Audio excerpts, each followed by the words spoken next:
राज्य सरकारना फिक्स पगाરના કર્મચારીઓની બદલી હવે શક્ય બનશે। બદલી માટે મહિલા કર્મચારી 1 વર્ષ બાદ અરજી કરી શકશે, જ્યારે કે પુરુષ કર્મચારી નોકરીના 2 વર્ષ બાદ અરજી કરી શકશે। નિયત સમય મર્યાદા સુધી નોકરી કરી હોય તેને બદલી માટે પ્રાથમિકતા આપવામાં આવશે।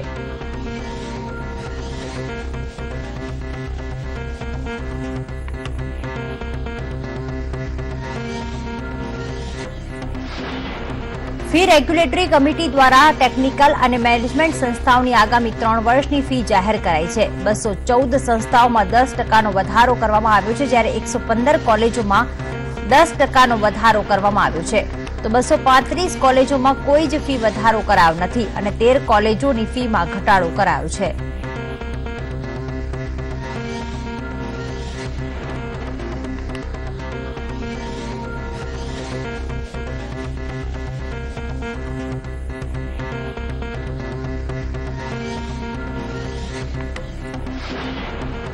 કચ્છમાં સ્વાઇન ફ્લૂનો આતંક દિન પ્રતિદિન વધી રહ્યો છે। જિલ્લામાં વધુ એક 13 વર્ષીય બાળકનો સ્વાઇન ફ્લૂ રિપોર્ટ પોઝિટિવ આવ્યો છે।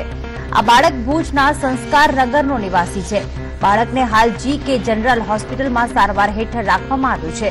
આ સાથે જ કચ્છમાં હજુ સુધી સ્વાઇન ફ્લૂના 31 કેસ નોંધાઈ ચૂક્યા છે।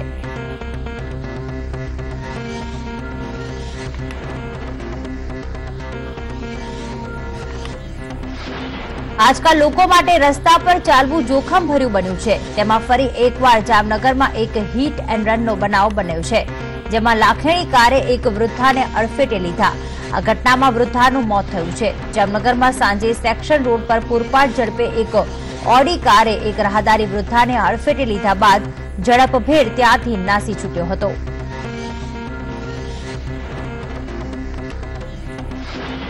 ત્યારે ભાવનગરમાં વર્ષ 2014માં હાઉસિંગ બોર્ડના મકાનોની સ્થિતિ ખરાબ હોવાના કારણે તંત્ર દ્વારા અહીંના 500થી વધુ મકાનોને ખાલી કરાવાયા હતા અને તેમને 3 થી 4 વર્ષમાં નવા મકાન બનાવી આપવાની ખાતરી આપવામાં આવી હતી, પરંતુ આજે 4 વર્ષ થવા છતાં આ મકાનોના ટેન્ડર પણ બહાર પાડવામાં નથી આવ્યા।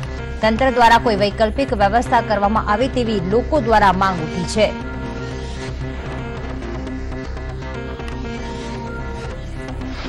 એક અઠવાડિયાના ભારે વરસાદ બાદ સમગ્ર ગુજરાતમાં રોગચાળો ફાટી નીકળવાનો ભય સર્જાયો છે। વડોદરા નજીક ડભોઈ તાલુકામાં કોલેરાનો વાવર જોવા મળી રહ્યો છે, તો ડભોઈમાં કોલેરાનો આતંક માથું ઉચકી રહ્યો હોવાથી વડોદરા જિલ્લા કલેક્ટરે તાત્કાલિક અસરથી ડભોઈને કોલેરાગ્રસ્ત જાહેર કરી દીધું છે, જેથી સુરક્ષાના પગલાઓ તાત્કાલિક ભરી શકાય।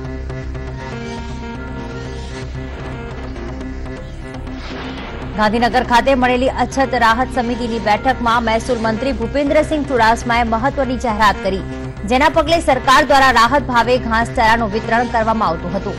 સરકાર દ્વારા 18 અછતગ્રસ્ત ગામો, 685 અછતગ્રસ્ત તાલુકા અને 191 ગૌશાળા અને પાંજરાપોળને આગામી 15 દિવસ સુધી રાહત દરે ઘાસ આપવામાં આવશે।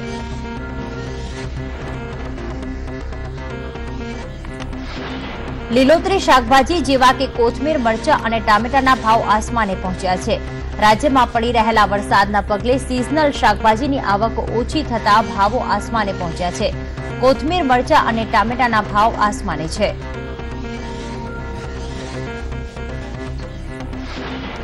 પેટ્રોલ ડીઝલના રોજે ભાવ વધઘટ થતા ડીલરો નારાજ થયા છે, જેને લઈને પેટ્રોલ ડીઝલ એસોસિએશને 5 જુલાઈએ નો પરચેસ કરવાનું નક્કી કર્યું હતું, તો 12મી તારીખે નો સેલ અને નો પરચેસ કરવાનું નક્કી કરવામાં આવ્યું છે।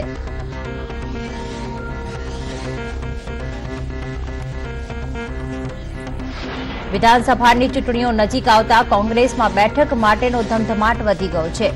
ચૂંટણી પ્રભારી અશોક ગેહલોતે મનપાના પ્રમુખો અને આગેવાનોની બેઠક યોજીને ઉમેદવારોની પસંદગી અંગે ચર્ચા વિચારણા કરી હતી।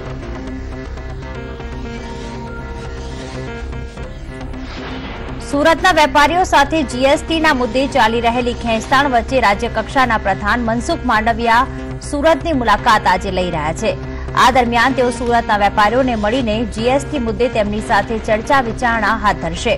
આ ઉપરાંત શહેરના ચાર્ટર્ડ એકાઉન્ટન્ટ સાથે મળીને જીએસટી અંગે સમજ પૂરી પાડશે, તેમજ વેપારીઓની મૂંઝવણ દૂર કરવા પણ પ્રયત્નો કરશે।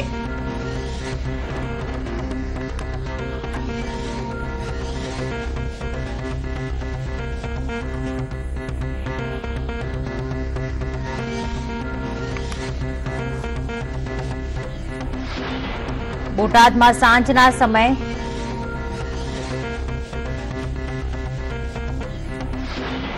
અમરેલીમાં 4 વર્ષની બાળકી પર દુષ્કર્મ કરવાની અરેરાટીપૂર્ણ ઘટના બની છે. અજાણ્યા નરાધમો દ્વારા કરવામાં આવેલ આ શરમજનક કૃત્ય બાદ બાળકીની હાલત અત્યંત ગંભીર છે. આ બાળકીને મોડી રાત્રે તેના ઘરેથી ઉપાડી લઈ જવામાં આવી અને દુષ્કર્મ બાદ અર્ધમૃત અવસ્થામાં છોડી દેવામાં આવી. પોલીસ કાફલા દ્વારા હાલ ગુનેગારોની શોધખોળ તેજ કરી દેવામાં આવી છે.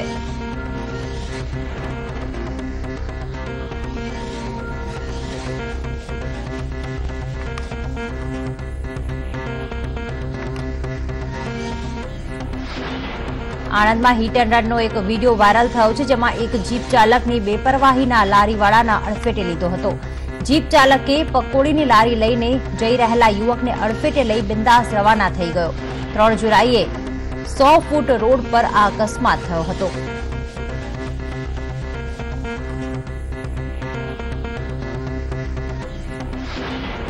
સુરતની નવી સિવિલ હોસ્પિટલમાં રેસિડેન્ટ ડોક્ટરના આપઘાત મામલે ખટોદરા પોલીસે સિવિલના 5 ડોક્ટર વિરુદ્ધ ગુનો નોંધ્યો છે. આપઘાત દુષ્પ્રેરણા અને એટ્રોસિટીનો ગુનો નોંધાયો છે, જે અંગે તેના પિતાએ ફરિયાદ નોંધાવી હતી. Doctor Naresh Makwana, doctor Brahmbhatt, doctor Verma અને ડોક્ટર મિલન સામે ફરિયાદ નોંધાઈ છે. આ ઉપરાંત ડોક્ટર ગણેશ ગોરવરકર સામે પણ ફરિયાદ નોંધાઈ છે.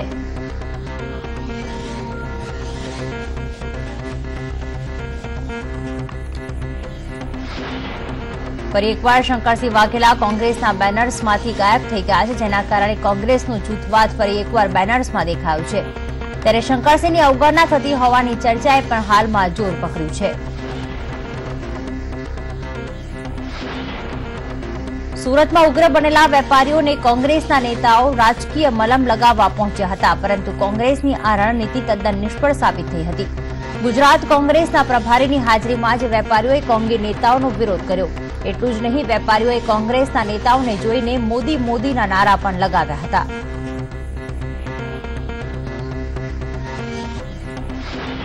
વિધાનસભાની ચૂંટણીઓના એંધાણ વર્તાઈ રહ્યા છે, ત્યારે કોંગ્રેસ દ્વારા વિવિધ જિલ્લાઓમાં સંગઠન મજબૂત બનાવવાની કવાયત હાથ ધરવામાં આવી છે, જેના પગલે ગુજરાત કોંગ્રેસના પ્રભારી અશોક ગેહલોત દક્ષિણ ગુજરાતની મુલાકાતે આવ્યા હતા.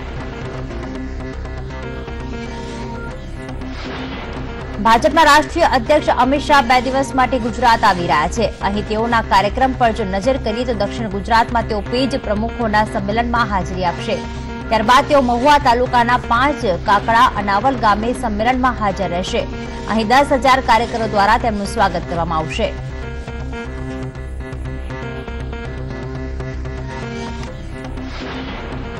તો ગુજરાત વિધાનસભાની ચૂંટણીને ધ્યાનમાં રાખીને કોંગ્રેસના રાષ્ટ્રીય ઉપાધ્યક્ષ રાહુલ ગાંધી પણ ગુજરાત આવવાના છે.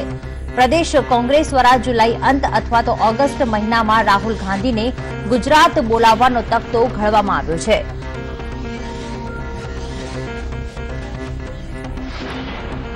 મેડિકલમાં પ્રવેશ મામલે આરોગ્ય મંત્રી શંકરસિંહ ચૌધરીએ નિવેદન આપતા જણાવ્યું હતું કે કેન્દ્ર દ્વારા નીટ ઉમેદવારોની યાદી સીડી સાથે તૈયાર કરવામાં આવી છે. નીટમાં પાસ થયેલ વિદ્યાર્થીઓની યાદી અમને મળી છે અને જુલાઈની આસપાસ મેડિકલ પ્રવેશ પ્રક્રિયા હાથ ધરવામાં આવશે.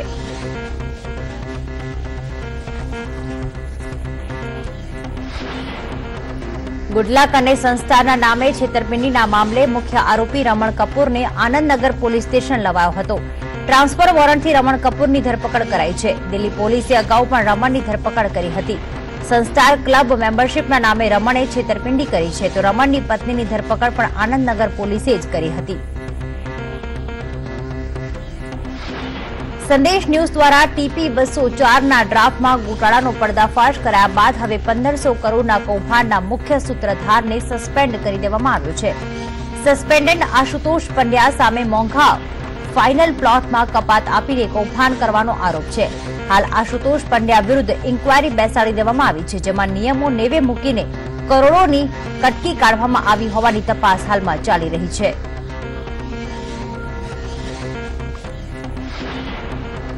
રાજ્યમાં ચોમાસાનો પ્રથમ રાઉન્ડ પૂર્ણ થયો છે. પ્રથમ રાઉન્ડમાં જ ગુજરાત અછતમાંથી બહાર નીકળી ગયું છે.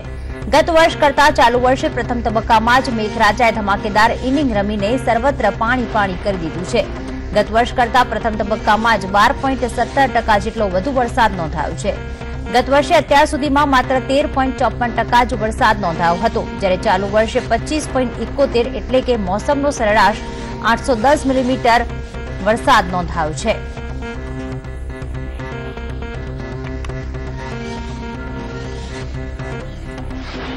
જેતપુર નગરપાલિકાના પાણીમાં દૂષિત પાણી ભળ્યા છે, જે લોકોના ઘરો સુધી પહોંચી ગયા છે. જેતપુરના સાડી ઉદ્યોગ દ્વારા નીકળતું પ્રદૂષિત અને કેમિકલયુક્ત પાણી આજે તેની હદ વટાવીને લોકોના રસોડા અને પીવાના પાણીના માટલા સુધી પહોંચી ગયું છે. પંચમહાલ જિલ્લાની તંત્રની શિક્ષણ સુધારાની મોટી વાતો અહીં પોકળ સાબિત થઈ રહી છે. અહીં આવેલ કાલોલ તાલુકાના ચલાલી ગામની સ્કૂલ દયનીય સ્થિતિમાં છે. સ્કૂલની આસપાસ ગંદા પાણીનું સામ્રાજ્ય છે અને બાળકોએ આ ગંદા પાણીમાં પસાર થઈને જ શાળામાં જવું પડે છે. બુધવારે ભુજ નગરપાલિકાના વિપક્ષી નગરસેવક દ્વારા ભાજપના મહિલા નગરસેવિકાના રાજીનામાની માંગ કરાઈ હતી. ભાજપના મહિલા નગરસેવિકા ચૌલાબેન સોનીએ નગરપાલિકાનો 2006 અને 2007નો શિક્ષણ વેરો ભરવાનો બાકી હોવા છતાં ભુજ નગરપાલિકામાં ખોટું સોગંદનામું રજૂ કર્યું હતું. કૃષ્ણનગરમાં અસામાજિક તત્વ ધર્મેન્દ્ર બારડ કાયદો અને વ્યવસ્થા હાથમાં લઈ રહ્યો છે.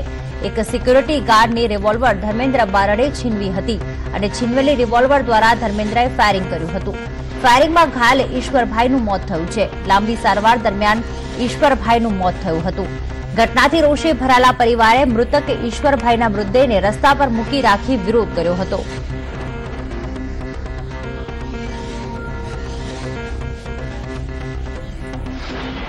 સંદેશ ન્યૂઝના અહેવાલની ફરી એકવાર હકારાત્મક અસર જોવા મળી છે.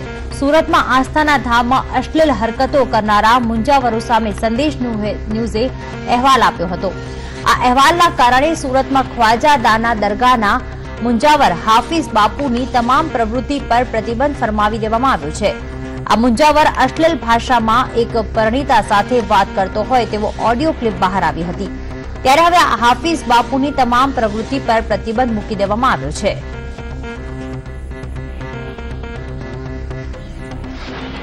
સ્કૂલ વેન ચાલકના દીકરાએ CS ફાઉન્ડેશનની પરીક્ષામાં ઓલ ઇન્ડિયા લેવલે પ્રથમ ક્રમાંક મેળવ્યો છે. જૂનમાં લેવાયેલ CS ફાઉન્ડેશનમાં અમદાવાદના વિદ્યાર્થીઓએ બાજી મારી છે. ઓલ ઇન્ડિયા ટોપ 25માં શહેરના 17 વિદ્યાર્થીઓએ બાજી મારી છે. અમદાવાદ ચેપ્ટરનું પરિણામ 64.62% આવ્યું છે, જે ગત ડિસેમ્બર કરતા 15.25% વધુ છે. અમદાવાદમાંથી 294 પૈકી 190 વિદ્યાર્થીઓએ પરીક્ષા પાસ કરી છે, જેમાં વટવા વિસ્તારમાં રહેતા અને સ્કૂલ વેન ચલાવીને ગુજરાન કરતા મુફદ્દલ સિબત્રાના પુત્ર મુસ્તફાએ ઓલ ઇન્ડિયા પ્રથમ ક્રમાંક મેળવ્યો છે, જ્યારે મીશા કોઠારીએ ત્રીજો ક્રમાંક મેળવ્યો છે.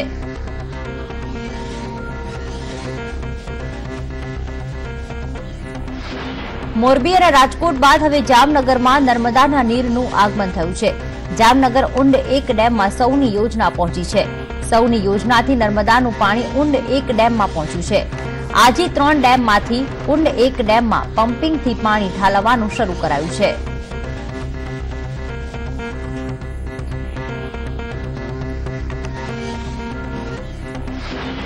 ગાંધીજીએ રાજકોટની જે સ્કૂલમાં અભ્યાસ કર્યો હતો તે સ્કૂલને વર્ષ 2016નું સત્ર પૂર્ણ થયા બાદ બંધ કરવામાં આવી છે.